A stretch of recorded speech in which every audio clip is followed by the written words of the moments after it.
हम बहुत ही रिलीव्ड हैं और साथ ही साथ वो मेरे लिए एक छोटा सा पेरेंटिंग चैलेंज भी बन गया है।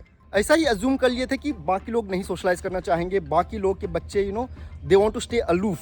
And the best part is कि इनमें से 4 बच्चे जो हैं इंक्लूडिंग गप्पा, वो सभी के सभी एक ही बिल्डिंग के टावर में रहते हैं और हम लोग अब एक दूसरे के फ्लैट्स विजिट करना शुरू कर दिए हैं, खाना बांटना शुरू कर दिए हैं। Very very beneficial for Gappa and at the same time I am concerned.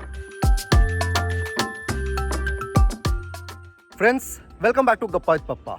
हमें गप्पा के पप्पा और मेरा जो 2 साल का बेटा गप्पा है, पिछले हफ्ते उसको कुछ ऐसा मिल गया है जिससे वो बहुत ही खुश है, हम बहुत ही रिलीव्ड हैं और साथ ही साथ वो मेरे लिए एक छोटा सा पेरेंटिंग चैलेंज भी बन गया है। तो आप लोग जो हमारा ब्लॉग रेगुलरली देखते हैं, आपको पता है कि हम लोग गप्पा के लिए प्ले स्कूल ढूंढ रहे थे और कुछ ब्लॉग्स उसी के अराउंड बनाए थे कि प्ले स्कूल कैसा है, उसमें क्या कमी रह गई, वो क्यों अच्छा है। तो एक बहुत बड़ा रीजन जो हम लोग प्ले स्कूल ढूंढ रहे थे वो था गप्पा के लिए फ्रेंड्स फाइंड करना, ताकि वो सोशलाइज कर सके, उसका फ्रेंड सर्कल बढ़ सके एंड ऑल्सो ताकि उसको थोड़ा सा प्ले स्पेस मिले, उसको वो टॉयज मिले जो हम लोग घर में अफोर्ड नहीं कर सकते हैं।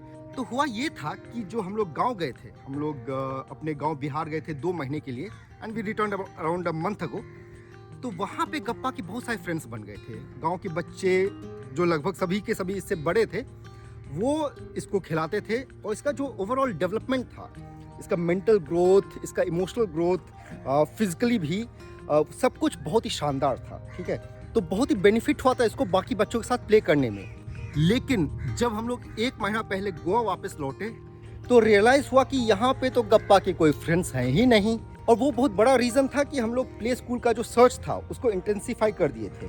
लेकिन अब when I look back at it, हमको रियलाइज होता है कि मेरा जो अजम्पशन है, ठीक है, उसकी वजह से गप्पा के फ्रेंड्स नहीं बन पाए थे। यहाँ पे हम अज्यूम कर लिए थे कि हम जहाँ रहते हैं ओल्ड गोवा में, यहाँ पे लोग सोशलाइज नहीं करना चाहेंगे, वो अपने बच्चे को सोशलाइज नहीं करने देना चाहेंगे।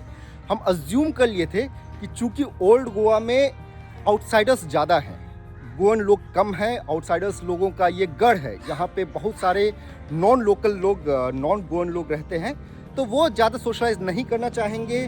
वो एक फ्लोटिंग क्राउड है, वो यहाँ आते हैं जॉब के सर्च में, वो आते हैं जॉब पोस्टिंग पे, तो वो आते हैं अपना काम करके निकल जाते हैं, वो ज़्यादा सोशलाइज नहीं करना चाहेंगे। But that is where I was wrong. हुआ ये कि पिछले हफ्ते लगभग 3-4 दिन पहले हम जब गप्पा को नीचे लॉन में, अपना सोसाइटी का लॉन में ले गए थे खिलाने के लिए, तो वहाँ पे एक बच्चा आ गया जो गप्पा से थोड़ा सा बड़ा था, 2.5 साल का।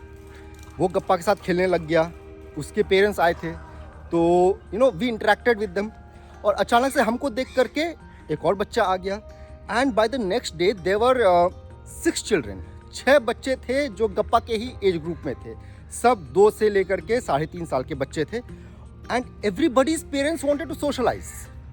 हमको ये रियलाइज हुआ कि सभी के पेरेंट्स ऐसा ही अज्यूम कर लिए थे कि बाकी लोग नहीं सोशलाइज करना चाहेंगे, बाकी लोग के बच्चे they want to stay aloof. Plus also I think कि हम लोग यहाँ पे नहीं थे 2 महीने के लिए, प्लस इनमें से कुछ पेरेंट्स रिसेंटली यहाँ शिफ्ट किए थे, तो इसलिए भी we never met each other. And the best part is कि इनमें से 4 बच्चे जो हैं इंक्लूडिंग गप्पा, वो सभी के सभी एक ही बिल्डिंग के टावर में रहते हैं। हमारा जो टावर है गोवा में वो 4 फ्लोर्स का है और ईच फ्लोर पे एक एक बच्चा है। तो सबसे ऊपर वाले फ्लोर पे गप्पा है जो सबसे छोटा है, वो है 2 साल 2 महीने का, और बाकी बच्चे सब इंक्रीजिंग एज ग्रुप में। तो उसके नीचे वाला है 2.5 साल का, उसके नीचे वाला है 3 साल का और सबसे नीचे वाला है 3.5 साल का। And the best thing is कि 3.5 साल वाला जो बच्चा है वो उसी प्ले स्कूल में प्ले करता है, हाँ स्टडी नहीं करता, प्ले करता है, जहाँ गप्पा ज्वाइन करेगा अप्रैल से। तो अब अचानक से गप्पा का एक सोशल सर्कल बन गया है हमारी सोसाइटी में ही, और उसके साथ साथ हमारा भी सोशल सर्कल बन गया हमारी सोसाइटी में। तो अब हम लोग डेली शाम में गैदर करते हैं लॉन्स पे, बच्चे आते हैं और हम लोग भी आते हैं, हम पेरेंट्स लोग, और हम लोग अब एक दूसरे के फ्लैट्स विजिट करना शुरू कर दिए हैं, खाना बांटना शुरू कर दिए हैं। All this is natural progression, ये सब होता ही है। और साथ ही साथ हम लोग एक दूसरे के बच्चे के बारे में डिस्कस भी करना शुरू कर दिए हैं कि ये बच्चा ऐसा करता है, हम ये सही करते हैं, वो गलत करते हैं, and all this is so good, it's very very beneficial for Gappa and at the same time I am concerned. हमको पता है कि जल्द ही हम एक कंपैरिजन गेम में घुस जाएंगे, क्योंकि सभी के सभी बच्चे सेम एज ग्रुप्स के हैं and it's very easy to get drawn. ठीक है, बहुत ही आसान होगा हमको तुरंत गप्पा को बाकी बच्चों के साथ कंपेयर कर देने में कि गप्पा का प्रोग्रेस कैसा है, क्या वो बाकी बच्चों से ज़्यादा तेज है, कमज़ोर है, उनकी जितना खेलता है कि नहीं, उतना बोल पाता है कि नहीं। कभी कभी हमको बहुत ही अच्छा लगेगा कि देखो गप्पा तो बाकी बड़े बच्चों से भी ज़्यादा अच्छे से खेलता है।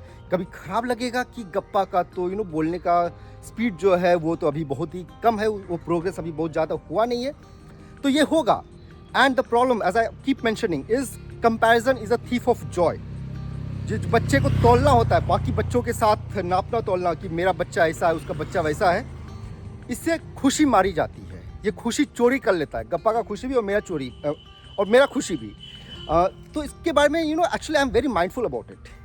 हम माइंडफुल रहते हैं जब भी ऐसा कंपैरिजन हमको फील होता है कि हम कंपेयर कर रहे हैं, तो हमको रियलाइज़ हो जाता है कि हम कंपेयर कर रहे हैं। ठीक है, और हम अपने को चेक कर लेते हैं। लेकिन ये सिचुएशन रेगुलरली आता नहीं था इन द पास्ट। ठीक है, ये सिचुएशन अब नया आ गया है। This is unexplored territory for me और हमको अब ध्यान रखना पड़ेगा। तो फ्रेंड्स, आप लोग बताइएगा आपको ये ब्लॉग कैसा लगा। What do you think of Gappa's new joy and my challenge? Let us know in the comment section and don't forget to subscribe to this channel. With that friends, happy parenting, take care, bye bye.